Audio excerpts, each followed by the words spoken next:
Welcome to Politics Done Right. I am your host, Egberto Willies. This is a progressive program that will take the mystery out of politics.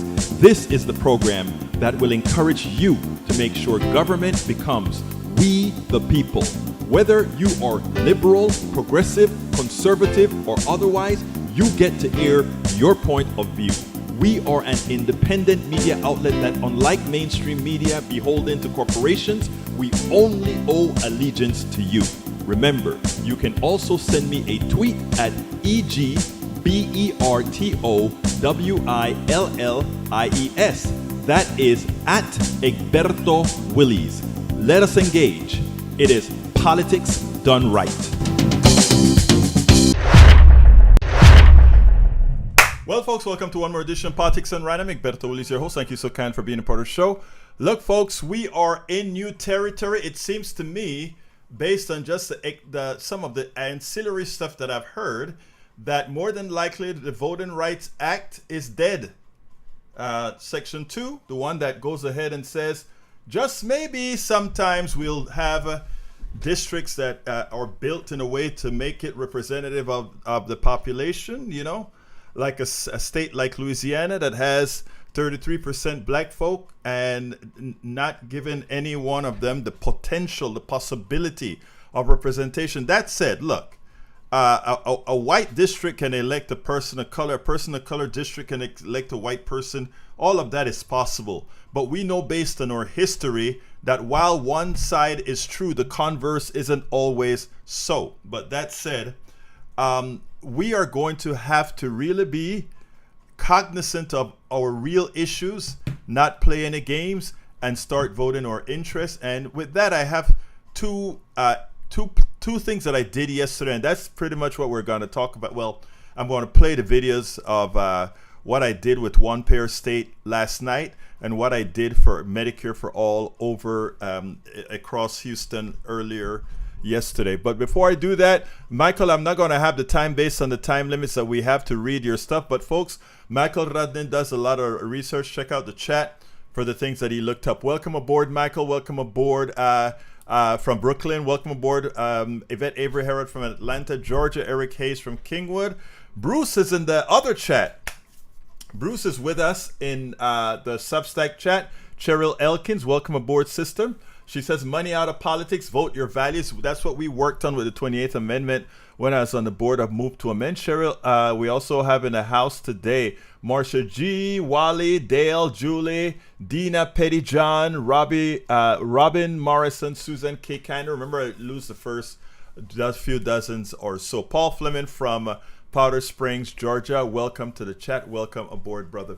All right, I'm going to go ahead and get started right away. The first one I'm going to do is a piece that I did with One Pair State last night, and then we'll go ahead and do the Medicare one that I did. So let's go ahead and get some positivity with the One Pair State. Let me just introduce Egberto. And Egberto, you give a free-ranging conversation around where we are in healthcare, how this connects to our democracy, restoration, and how it can actually help us to get through this time, as well as when we talked in your program earlier, how we can see a future, how we need to see a future beyond this period of chaos, and how healthcare needs to be at the center of that conversation, along with all other health justice issues. So Egberto is a dear friend. He's my brother from the Houston area, Panamanian born. Egberto came to the United States and as a late teen, and then got his education and transitioned from a career in mechanical engineering and software development to become a political blogger and media influencer through an ongoing process rooted in his longstanding commitment to health and healthcare justice for all.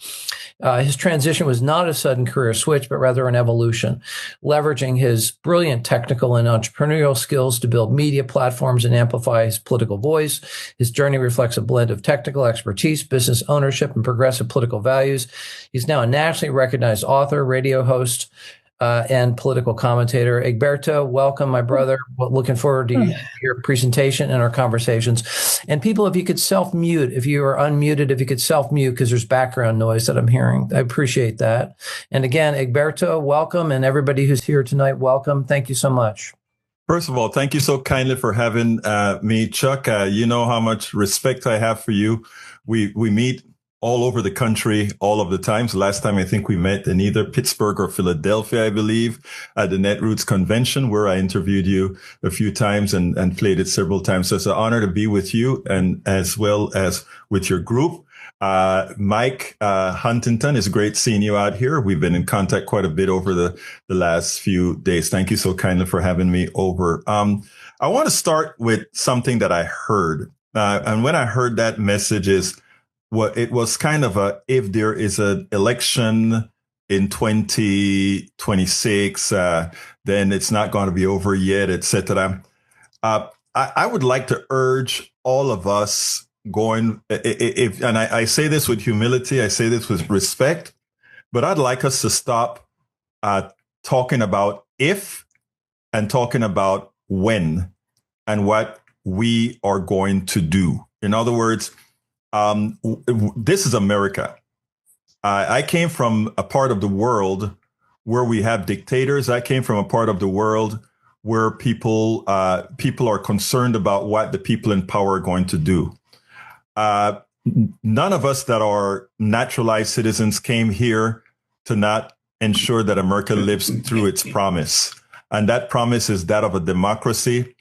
And we are not going to lose the democracy to a bunch of, and I say this and I mean this, to a faction of ineptitude governed by a few billionaires that are pushing a message. We don't have to tolerate that. That is not what we are. And there's nothing uncivil or incivil about that. When I'm speaking about the election in 2026, I'm speaking about when in 2026 we get things done. And what I think is that Donald Trump and his cabal in what he has done has actually made it quite a bit easier for us. What you see on the news every day is not what's happening in America. What's happening in America is what occurred today when I went and spoke to a whole group of folks discussing Medicare versus Medicare Advantage. What we have coming up on Saturday is likely going to go mostly uncovered, but in towns as small as a few thousand people to big cities, there are going to be people with signs all over pointing out that, no, we are not going to take this. We are going to take our democracy, or should I say, we are going to keep our democracy. This week here in a little town called Conroe, Texas, if you didn't think these people were fearful about what's going to happen on Saturday, they have started those places that have red governors or governments, whether local or otherwise. They've actually started to try to do things like, let's go ahead and pass ordinances to limit how you can protest. That occurred in a little town a few miles from me called Conroe, Texas. That morning I was on the radio and I got a text message that said, Egberto, check this out. And what they showed me was an emergency or item placed on the Conroe City Council meeting to go ahead and have wherever 25 people or more are meeting, they needed to provide a $500 license to protest, as well as $1 million bond. I summarily had pointed that out on the radio, but I also said they really can't stop. Maybe the organizers should stay home, but anybody can walk the streets of Conroe, Texas, with a sign on public property. No problem whatsoever. First Amendment rights, no bond needed, no insurance needed. But at the same time, we need to stop that. And the activists in Conroe, not me at all, the activists in Conroe, they got together. And city council meetings don't get a lot of people. They brought 250 people to Conroe, Texas. And immediately the paper tigers sat down. The paper tigers took it off of the menu. In other words, Saturday can go on without a problem with the protest that was intended. These people believe that they are going to put the fear in us that will prevent us from fighting for our own democracy. But when we stand up, because guess what? There are a hell of a lot more of us than there are of them. The good thing about what Donald Trump has done, and I shouldn't say the good thing, it's actually a bad thing. But what he did is he made it that much easier for us to talk not only to our people, he opened the doors for us to reach the other side.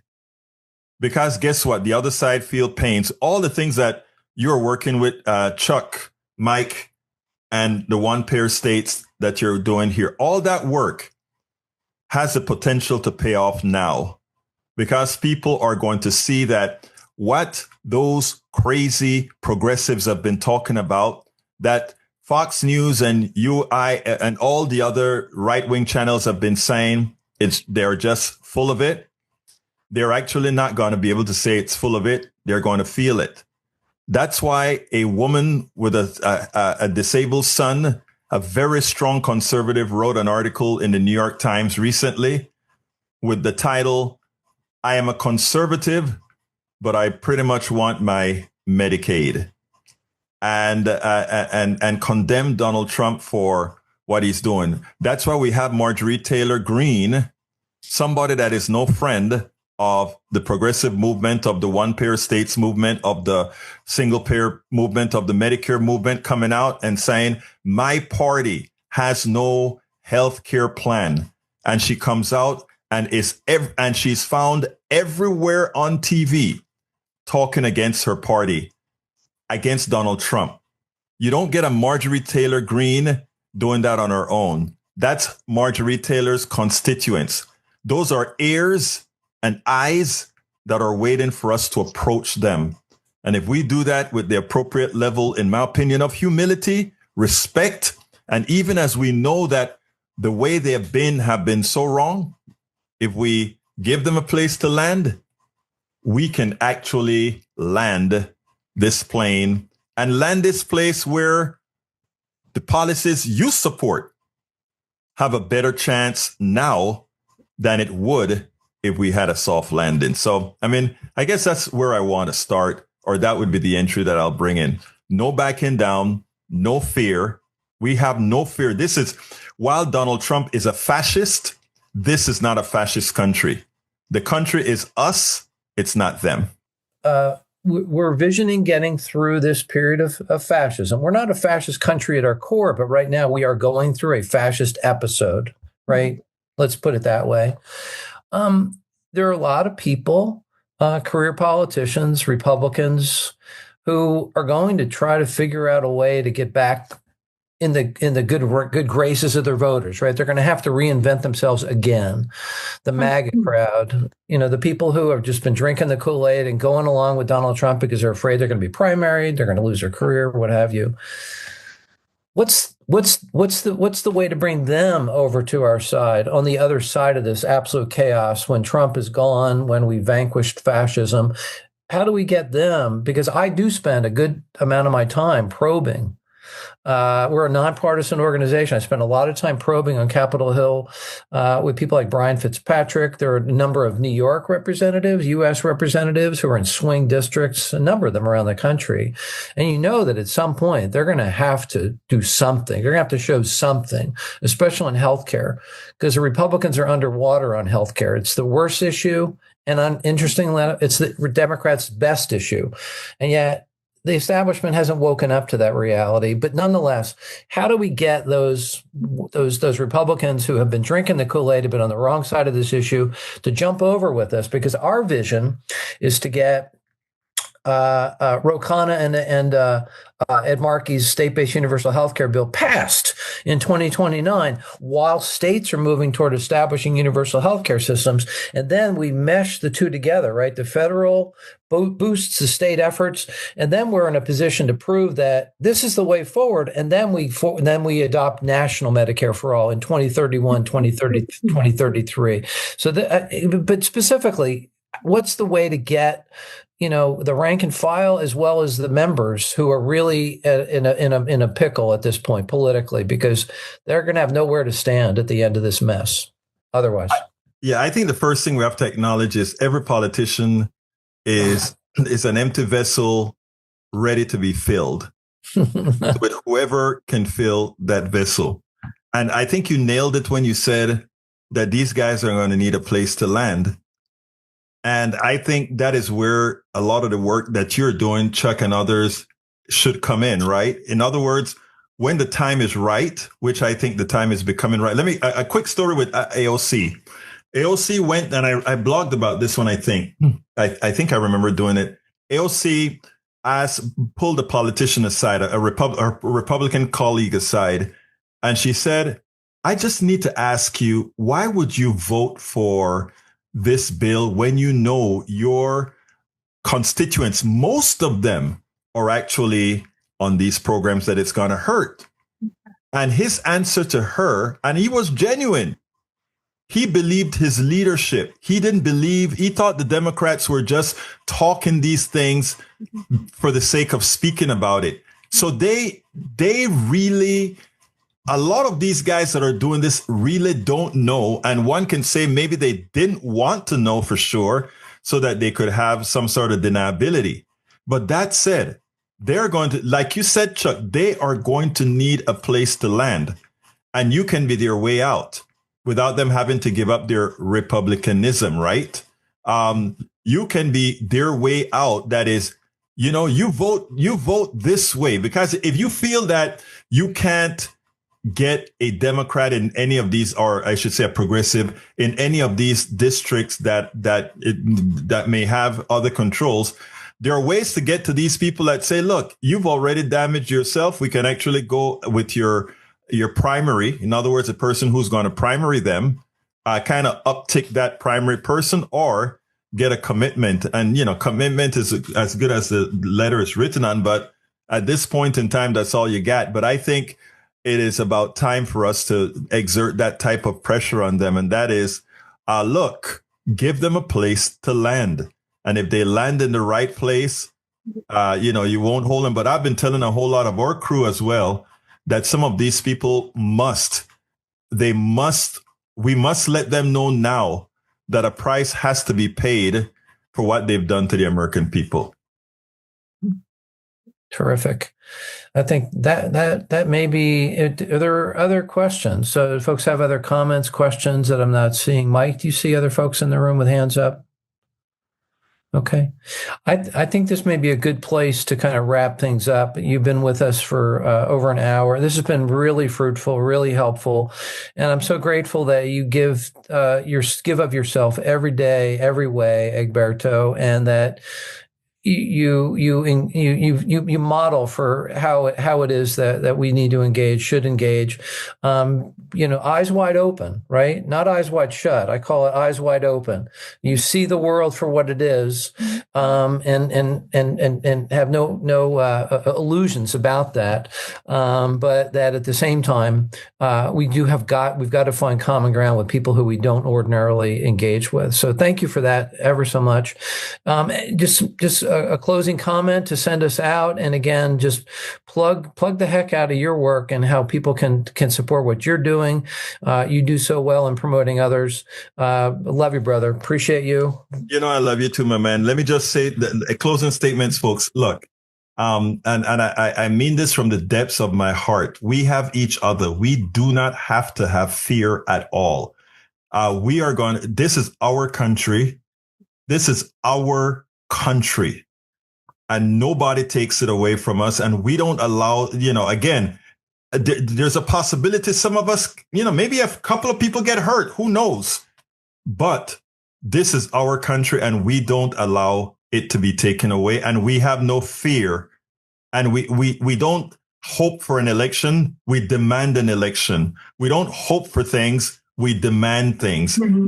And once we get that in our psyche, the people will see our resolve. And in seeing our resolve, believe me, that puts a pointer at people. You can find, I tell you, if you go to egberto.substack.com, and I just went ahead and I put that into the chat a few ago, I'll put it one more time. That is where all my work, that's a branch off of all the work I do, from videos to audio to blogs, and it sends you all over the place. And my books are there as well. So I thank you so kindly, Chuck, for giving me the opportunity to address your group. Mike, thank you for sort of being the person bringing it in. And to the questions, I love the questions. You actually forced me to do some thinking. So love you all. And, thank you.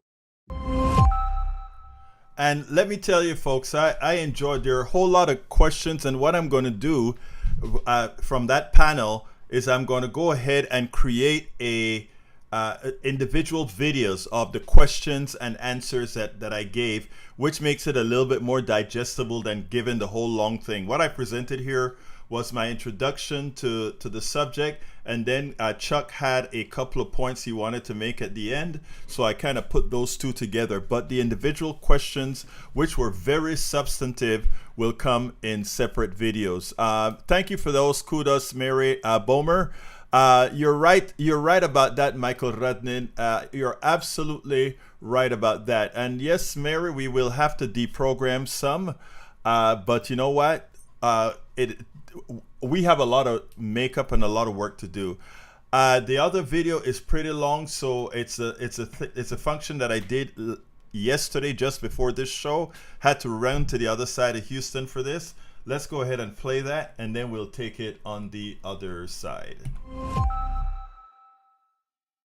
First of all, Carolyn, thank you for the invite to sit down and talk about something that I really like to talk about, which is healthcare. And I don't know if you guys Carolyn just gave you this. Anybody read this yet? No. This is something that came across. What the Trump administration is doing is attempting to corrupt Medicare, just like Medicare Advantage is corrupt. So before I get started, how many people here are on Medicare Advantage right now? Medicare Advantage, who else is on Medicare Advantage? Okay, great. There's not much. The way they sell Medicare Advantage is like it's the best thing since apple pie. I know how you guys went into that room and they told you, hey, you can get dental, you can get your ears, all of that, very little deductible, no co-pays. Some of them have co-pays, etc. All of that is great.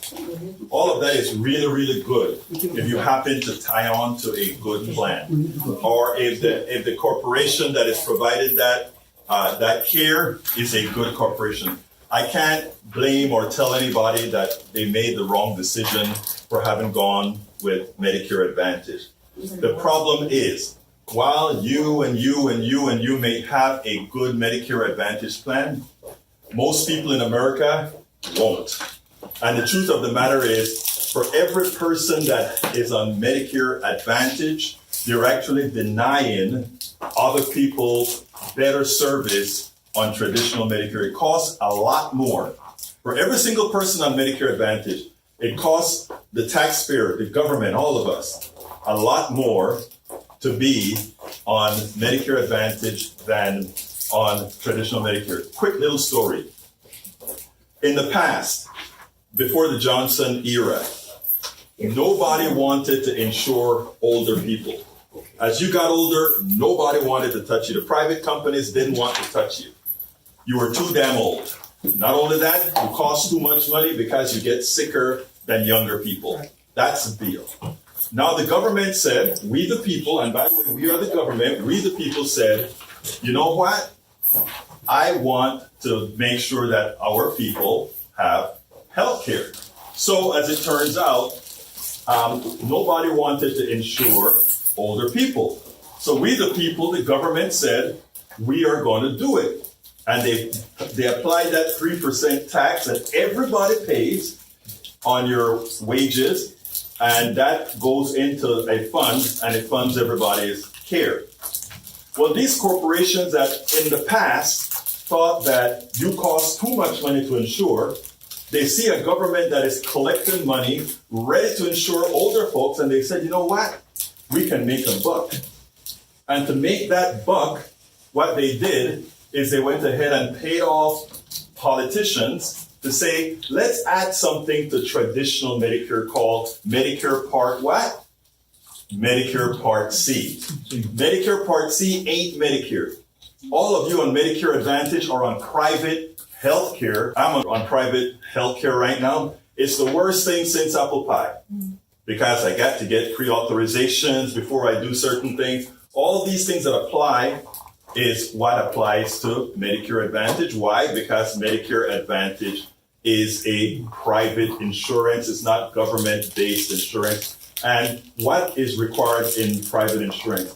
Some fat cat out there has to make money. So if you are not generating money for somebody, what are they going to do to those plans? They'll cut the plan. So everybody that love your plan right now, be happy. But if your plan that you are on Medicare Advantage right now starts to lose money, guess what happens? They'll cut that plan and shift you to another plan that is making you money. So that is the first thing that we need to know about Medicare Advantage. So now here's the thing.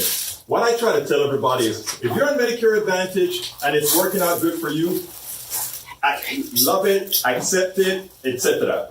But you have to be on the same bandwagon that I am on, that all activists are on, that says, help us get rid of Medicare Advantage, help us get rid of private health care, and help us get, what is the thing that we all want for real? The only thing that will work, Medicare for all. And let's not call it free.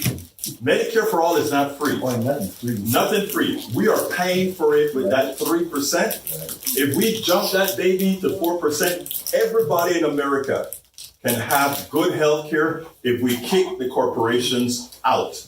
What do corporations do for health care? What service do they provide? Why do you have several different insurance companies? Can anybody tell me that? Privatization for profit thing. Right, and you know what? You know how they define it? They say this. We want to give you choice. My people used to be slaves. Do you think I had a choice or love a choice between who's my slave master? Nope. Do you think that's a choice? That's how it is with private health care. Private health care says, who do you want to be master? Who do you want to be your master? They have turned all of us into slaves. And until we get that in our heads and start saying, okay, I've got it now. You've got good health, good private health care, at the expense of everybody else. So we have to work together to really go ahead and start talking about how do we work together to kick the butt of this system. Now, here's what Donald Trump wants to do with good government-based Medicare. You know that thing called pre-authorizations? Traditional Medicare did not have any serious pre-authorization. Everybody here know what pre-authorization means? Where if you need to get a stitch, you go to the insurance company and you say, hey, insurance company, can I ask your permission to get a stitch? Well, traditional Medicare didn't have that. Donald Trump is saying, how can we get more people to go to private insurance? Make sure that traditional Medicare looks exactly like the sorry state of private insurance. Now they're doing a pilot program in, I think, 6 states. I've been reading about this for a while. They have a pilot program in 6 states to determine whether, how it would work if we apply this same lousy technique to private healthcare. To government healthcare. The thing about it is, these are things that we have to stop. We made the mistake and elected this guy. And well, you know what I mean? Yeah. Election has consequences. Yeah. For everybody who sat down at home and said, I just can't vote for Kamala. Oh, for whatever reasons. We all know the real reasons Kamala lost, but for whatever reasons Kamala lost. All the people that voted against her, all the people that stayed home, they brought us this. Yeah, really. This is what they brought us. They brought us they brought all of our demise that we have to fight for. Now, it's not all gone, right? Because we only have to live with this for 2 years, right? Because what I mean is the following. We can put a wrench in the gear in 2026, where nothing happens till 2028. We have the ability to do that, but we have to get there. And to get there, we have to have a story to tell. And the story that we have to tell is, the good thing about it is we're in a room full of voters. Older folk vote. Older folk vote. Yeah. And older folk tell stories and people believe, and older folk talking to older folk work. Everybody needs to know these stories, and everybody needs to be talking about these stories with their friends and talk about exponential progression. What that means is when you talk to your friends and tell them the things that you learn about Medicare Advantage, whether they are on Medicare Advantage or not, let them know that what they're voting for in the next election is their survival. Whether they're on Medicare Advantage or not, it doesn't matter. Because as soon as traditional Medicare becomes Medicare Advantage, there's no more competition. The private companies have a hold and they can do as they please. So we have to get there. Now, let me just give you some caveats for those that are on Medicare Advantage. If you're on Medicare Advantage and they don't want to provide the services that you need, let's say you have whatever problem you have no choice. But if they close a plan down, let's say you're on a plan on Medicare Advantage and they shut it down, that is your opportunity to move back to traditional Medicare. And without paying the penalty for, there's something called, I forgot the name of it, but you have to go through the tables whether you qualify for Medigap. If you don't do it within 6 months of your period, Medigap is almost, if you're older, you almost can never get it at an affordable price. But if they change the plan on you, that gives you the option to go ahead and go back to traditional Medicare. As well, if you're in a rural area and there's nobody offering a plan, or your plan shut down, you can go back to Medicare. That's the only opt-out that you get after not choosing traditional Medicare. But for those who can, and there are other things to consider, of course. There are some people who simply cannot afford a Medigap plan that goes along with their Medicare. In that case, they have no choice but to go with the Medicare Advantage. We got screwed in that the government has made it such that Medicare Advantage plans can actually offer plans that are zero deductible, zero copay, zero everything. And there's no Medicare traditional that offers that. So there are a few loopholes in there that they leave for that. But our ultimate goal is then to fight to make sure that we get rid of private insurance altogether and we get Medicare for all, which means the following. If you have Medicare for all, guess what you get? You get a chance to choose whoever you want to be your doctor. Guess what else you get? If your doctor says that this is the medicine they want you to have, generic or not, that's what you get. And whatever your doctor thinks is best for your care is what you get under traditional Medicare. With private insurance, they don't care about your person, your whatever it is. They make a deal with a drug company, and those are the drugs that we'll use on you. And if you don't want it, by all means, go pay for it on your own. The company owns you. You become a slave to the corporation as we are right now. So in a short closing here, I want to say the following. Please, the advertising that they put out for Medicare Advantage, a lot of times they don't even call it Medicare Advantage. They call it Medicare Part C. So it looks like it's a part of it. You know, you have Part A, hospitalization, Part B for doctors. Part C is everything. It's all a gimmick. You never, when you're going forward, if you absolutely can afford it, you should never get Part C going forward. The advertising that they do, if you notice, every time you turn on your TV, whether it's cable, regular TV, or not, what do you see? a Medicare commercial. Right. These are not Medicare commercials. These are Medicare Advantage, private insurance commercials. Nothing more. That's what you're seeing on TV. And guess what? If they have the money, those commercials are not cheap. Those commercials are very expensive. That tells you how much profit there is, your money, the profit from your money into Medicare Advantage. So please inform your friends. And again, like I said, there are times, yes, sir. Go ahead, finish what you're saying. Yeah, there are times that some people, the only option they have is Medicare Advantage. But let me just tell you, if you have the option otherwise, please tell your friends who are not yet on Medicare, stay away from Medicare Advantage like it is the class. All right, you had a question. I like that. Yeah.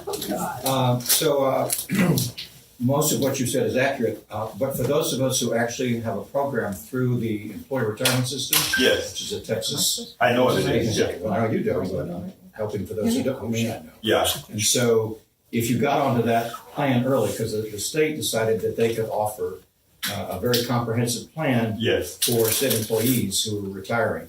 And as someone who's been on that plan for a long time, I'm very pleased with what I get, and I pay very little out of pocket, and the pharmaceuticals are also at a reasonable rate.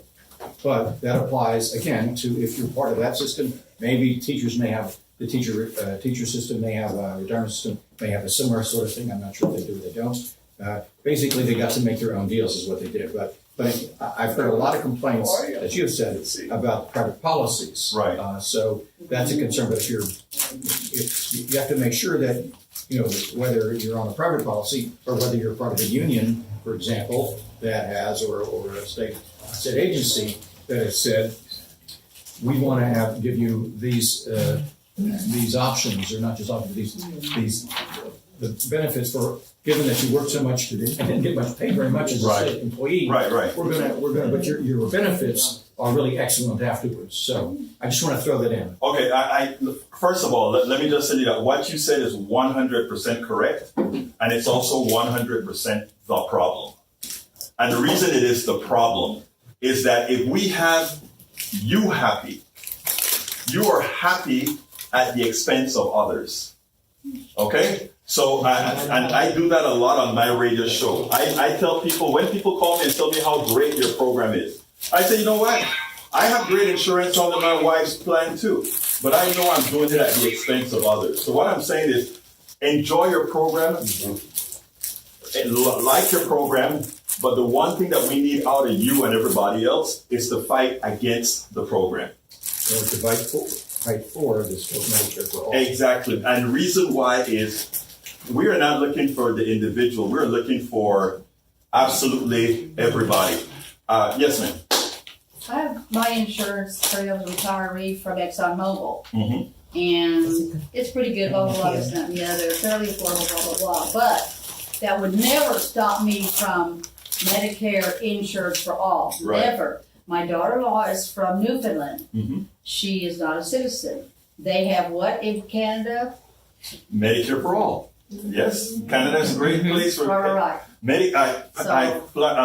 Canada, Taiwan, France, all these places, much better. Go ahead, man. Also, when you have insurance through Exxon, they're very clear that if you ever get off, you never get back on. I'm like, okay. So when you get a thing from where else, it might change whatever. Our insurance might change, but they also supplement it. Right. But that also means if they supplement what they're giving us, they can also take away the supplement. Thank you. You know what? Which happened when we had our insurance through our local union. They quit paying the supplement, therefore went on Exxon insurance. No, what Carolyn just said is probably the most important thing said thus far. And that is, when you have a private system, they have the right to take it away from you. When you are in a we the people system, the government-based healthcare, one of the reasons that everybody wants to tell you government is bad government, right? If they need you to have that in your psyche so that other people will say, okay, well, we should go private, as if there's something inherently good about private. Look, I love a pizza shop, and I don't want the government running a pizza shop. I love to go and get me some cappuccino and all that good stuff. Nice. I don't want the government doing all that stuff. But when it comes to my health care, I don't want to put it on people who depend on profit for my damn health. And I think we have to change our frame of thinking in such a manner that we don't go out there and fall for the commercials are great on TV. Nice smiling people, handsome young man, handsome young woman, beautiful, the best thing since apple pie. You notwithstanding, but other people, they go through hell. And I know enough people, on my show, I get the calls from, I'll tell you a quick story. I got a call from a woman once, her mother was in the nursing care. And she thought she had Medicare. What she had was Medicare Advantage, and they were throwing her out of the nursing home. Ouch. Okay? And she made it, she fought it, they denied her. So I tell you what, you call them back and tell them you're telling this story nationally. And she said, okay. She called them back a week later, her mother was back in the nursing home. It's all, the whole entire system is a racket.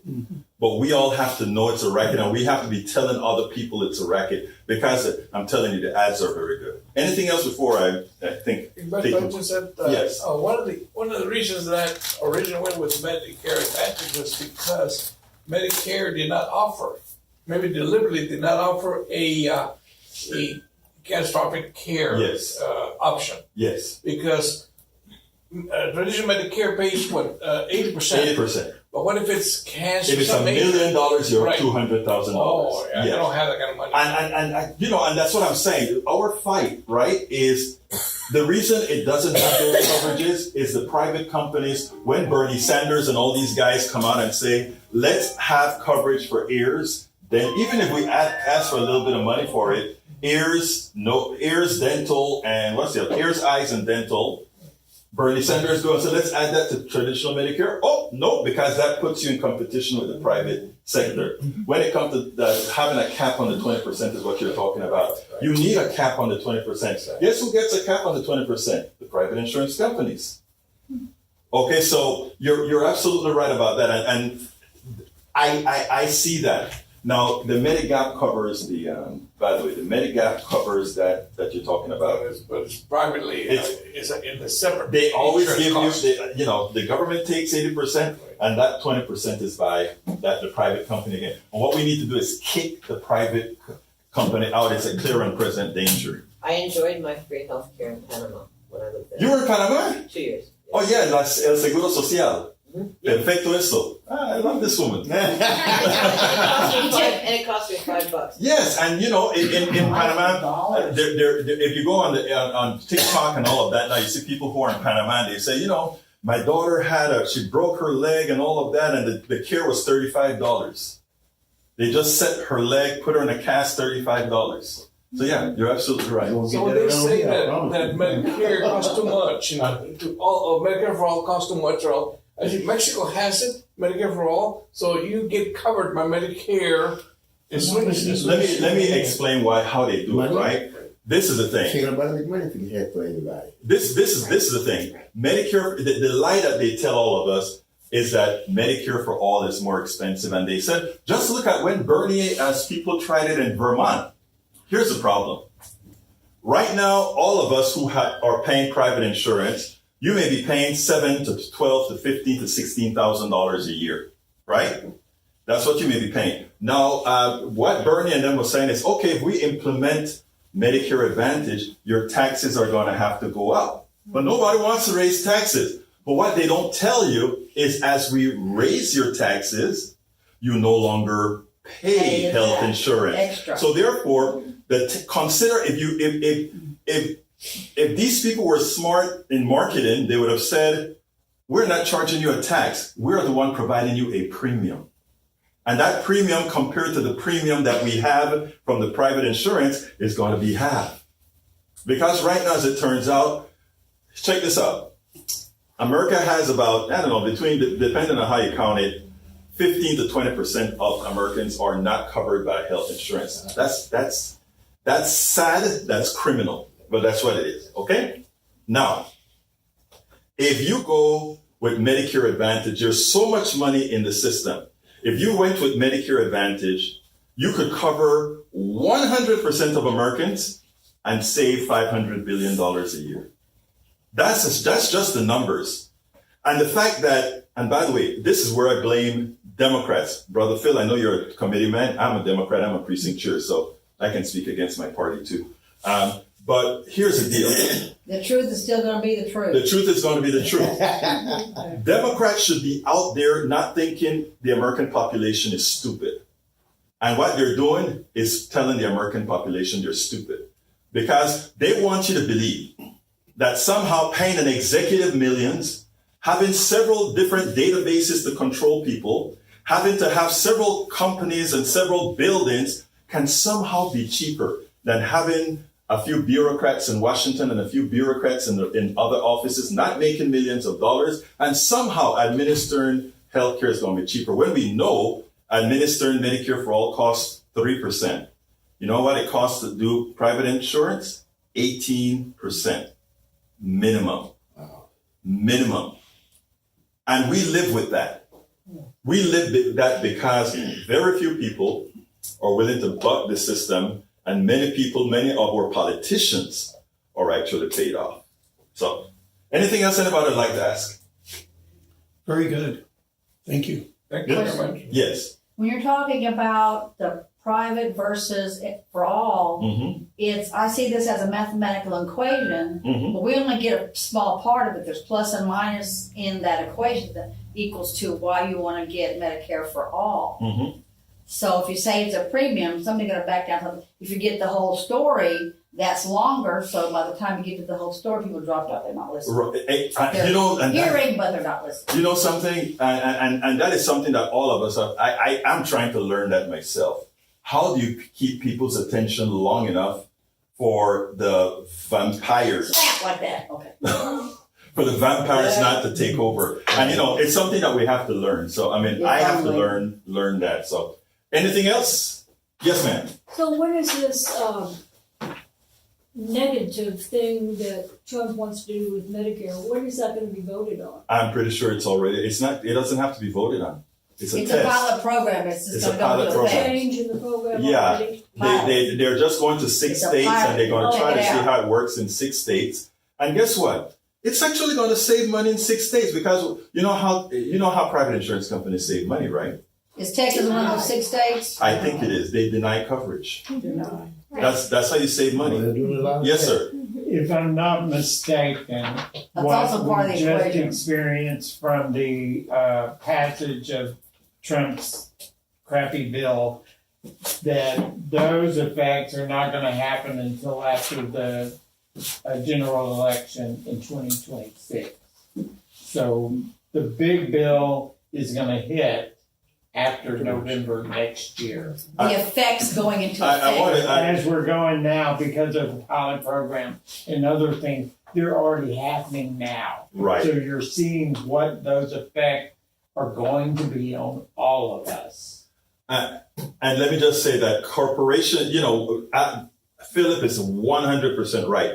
The official letter of the bill doesn't come into existence until after the election in 2026. And everybody's going to forget about it between now and then. But here's the Not fun part. everybody, but a bunch. Let me tell you what's a good part, because it started happening.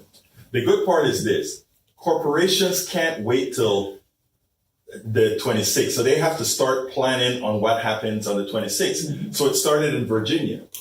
In Virginia, guess what happens? Everything that we said would happen started. They've already closed 3 hospitals. Guess where those hospitals were? Rural areas. On August 5th, a woman, her name was Rachel, conservative, very right-wing Republican, writes an op-ed in the New York Times. And she says, oh my God, my son is on Medicaid right now, and the Medicaid also pays me, this conservative woman, Medicaid pays her to take care of her son. And with the program that Donald Trump just passed, they are cutting the the program. And because her state is dependent on that program, they've already started to cut her. Read the article. It's in the New York Times. A conservative woman points it out. So they're starting to do it. So these are going to be our allies if we play the cards right. But we They have should to. have told her the Democrats did that, and then maybe she would have bought that. Yeah, but you know what we have to do right now, right? What we have to do is, again, all your neighbors that are right wing, even the ones that aren't telling you, right? You don't have to go in a political way and talk to these folks. You just have to tell them about these stories. Hey, check out that story in the New York Times. Did you see what this conservative woman said about what's happening to her? Stories are the best thing. You tell a story, it makes a lot more sense than me saying, guess what? Yeah, a true story. Yeah, you tell a true story. You're right about that. But it's much better than me saying, hey, Phil, 10% of Americans are without health care. And if we increase this by $500 billion, It's already half asleep for you. people are gone. They're going to sleep. Right. But if you can tell a story about how it actually affects somebody, like, You voted for the person who's making this and happen. let me give my brother here a hard time. That's why when he gave that story, those are the most dangerous stories there are. Because what happens is that people say, wait, so if he could have such a good experience, then maybe. But that's not the whole picture. I know. Like my part, I know the whole picture. Yes, but you're an exception. Thank you. You're an exception. What we have to do is we have to make him less of the exception and you less of the exception so that other people can actually see what life is really like under this oppression. One thing is, I'm originally from Panama, naturalized American citizen, so the migra can still pick me up, right? Sure. And they may still say, hey, born in Panama, American citizen will still kick you out, but they'll have a harder time doing it. But here's the thing. Over here, we know how to suffer in silence. That's one thing I noticed. In Panama, when things going wrong, everybody know, man, no puedo hacer esto, things are crazy. In America, people suffer in silence. People just stay quiet. They stay inside. They don't say anything. Well, not everybody. The rich don't suffer. Yeah. The rest of us do. The Right. 1% doesn't Good suffer. point. Right, good point. 1% are not doing as well, and it could be better. It's just a matter of, but this country has long enjoyed capitalism. Yes. Whether that's you enjoy it or not. And so that's, we're still in that, and we haven't haven't shaken ourselves from that. We're not yet ready, it seems, as a country. I think, but to accept socialism. It's that's the problem. Don't call it socialism. That's what it is. Why not? No, but what I'm saying, Not true you see, socialism, no. socialism has a connotation, right? Yeah. You ask people to tell That's them not what. true socialism. You ask people to tell you what you want. You ask people what they want. If what they want turns out to be something you want to call socialism, so be it. If something you want to call communism, so be it. I call it nothing. I go ahead and say, what is it that you want?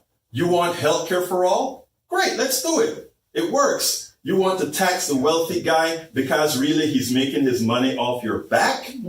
Yes, let's do it. You want to make sure that AI creates a 10-hour working week? Yes, let's do it.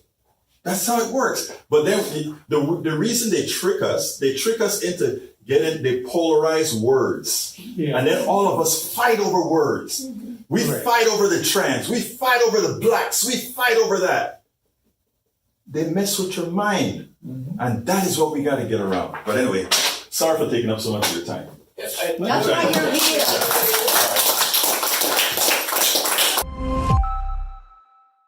All right, folks. I hope you enjoyed that. That was something that I'm trying to get, some stuff that I'm trying to get to a whole lot of different people before they jump on the Medicare Advantage bandwagon. The Medicare Advantage, even if it works for some, it's going to be a big evil for many. Anyway, folks, I just want to address one thing in the chat from Misinformer. When CSAC says that wait times in Canada are long, they're no longer than wait times for many in America. In America, if you have a lot of money, there's no wait time. Okay? In Canada, if you have a lot of money, there's no wait time because you can go ahead and go somewhere else. But here's the thing. There are times that my wife had to go to a blood specialist. She has good insurance.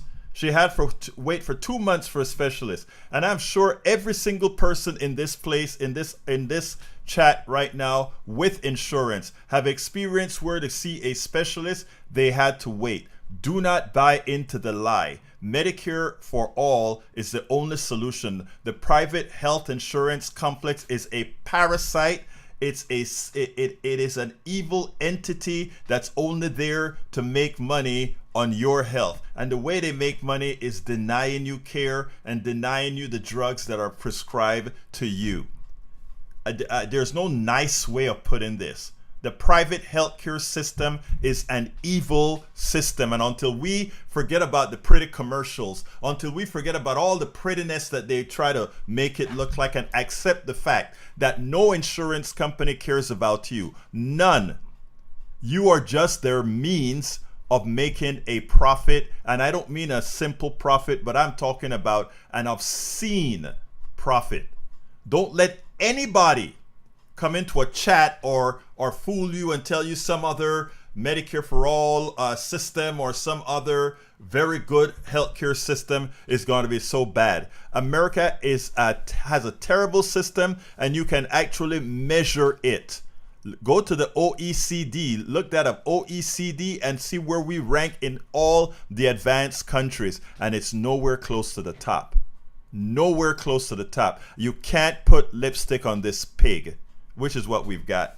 And I hate to come across that strongly, but when you have people just come out and spill stupidity on your chat with this type of lies, it is ridiculous. Look at Natalie Lago says, it took me 1 year to get to see a dermatologist because she was booked. Yes, don't let them fool you about wait times and all this crap. The reality is we need a complete destruction of the private insurance system, and it be taken over by a single payer Medicare for all system. I'm not even going to bounce about it. It's the only solution.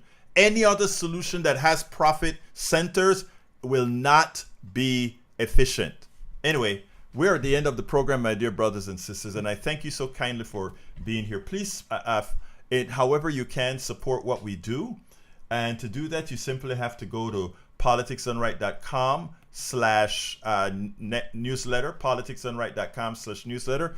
We need all of your support to keep on doing the work that you do. When you see me go on those trips to talk to different organizations or whatever, all of you that are paid subscribers right now, that is your money that you have provided to Politics Done Right in action. When you listen to the radio program every morning, that's going to thousands of people, that's you in action. When you see me go to the Netroots conventions and we interview and promote the message, that's you in action.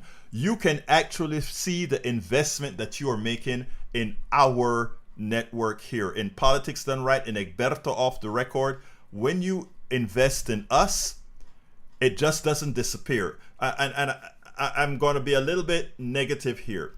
You have a lot of newsletters to choose from. A lot. And most of what you see are people coming on, talking, and writing something. You actually see us doing stuff for the movement. You see us driving across town, flying across the country, writing, publishing, doing the things that are necessary to really help our movement. So I'm asking you as kindly as possible, please go ahead and support what we do. It is a good for all of us. And you can do that by going to politicsdoneright.com/newsletter and becoming a paid subscriber. Just take a look at what we do. Review what we do. Go to our websites, go to our channels, go to our podcast, go to all the different channels that we're working on and see where your investments go. You actually get a chance to see your investments in action for the movement. Love you all. My name is Egberto Willies. This is Politics Done Right. And you guys know how I end this baby. I am what? Out!